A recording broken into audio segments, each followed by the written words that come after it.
Hi there, Anna Guest Jelly here, founder of Curvy Yoga, with another episode of From the Curvy Mat. Our reader question today is another good one. You ready? Here it is. I want to practice yoga on a regular basis, but sometimes I don't make it to class when I want to. I want to be accountable without being obsessive. How do I make that happen? Ooh, buddy, she came to the right place with that question because that is definitely one that I've struggled with. So, quick story, I promise.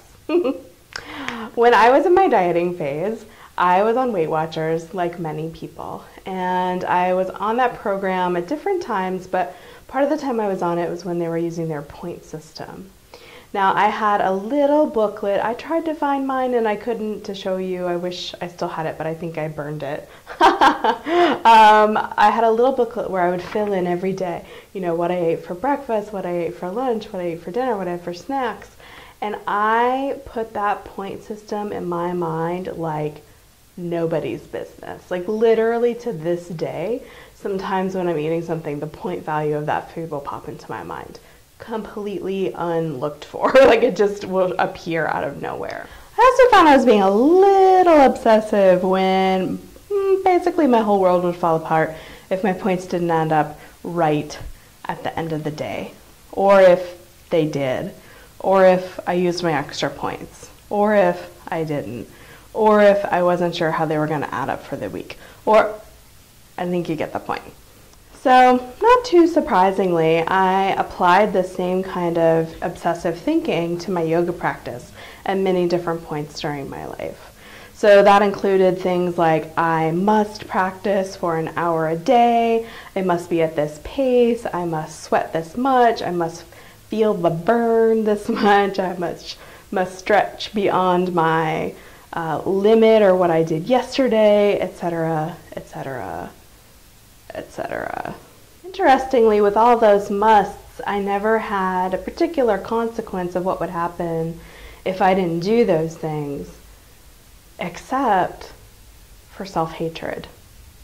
Because if I didn't meet those goals, I would really just double down on how hard I was being on myself and say, okay, tomorrow you're going to finally get your shit together. You're going to do this and you're never going to stop and you're just going to keep on going and going and going because that's what you need to do. And honestly, this harsh tone wasn't even nearly as harsh as it was in my own mind. And I imagine we all, unfortunately, have our own variation of that. Fortunately, these days, I build my home practice more around what feels good than all the shoulds. And the way that I do that is based on the long term rather than the day-to-day. So my long-term goal is to practice yoga as long as I'm able to, for the rest of my life, hopefully. And when I have that long-term vision, it matters less to me if I don't practice on a particular day. And that makes sense, right? Because it makes sense in the course of a lifetime, days are going to go by when I don't practice. And that really gives me a sense of relief and like I'm in it for the long haul. So, want to figure out if your home yoga practice is accountable or obsessive? Let's start as usual with a deep breath. You might like to close your eyes.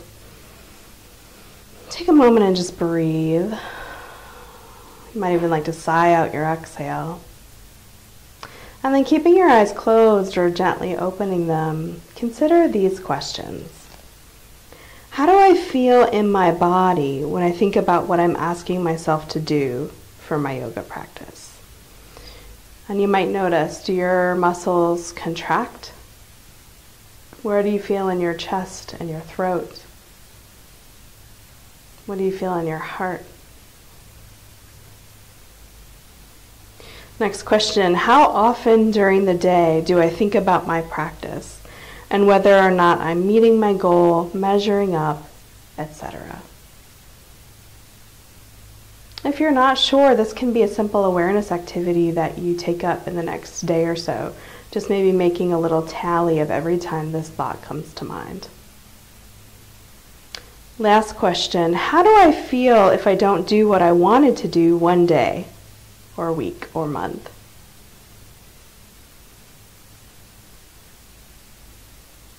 And related, will this approach to practice sustain me throughout my life?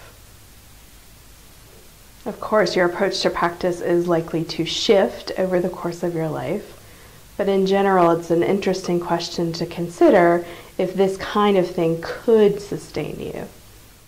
Okay, so now it's your turn. How do you keep your practice accountable but not obsessive? Do let us know in the comments below. Thanks for playing along. If you enjoyed this video, if you know somebody else who you think would be interested, I would love for you to share it on Facebook or Twitter. Come hang out with me on the Curvy Yoga Facebook or Twitter page. And if you'd love a little more Curvy Yoga in your life, go to my website, sign up, and you'll get 2 free chapters of my book, Permission to Curve. Bye!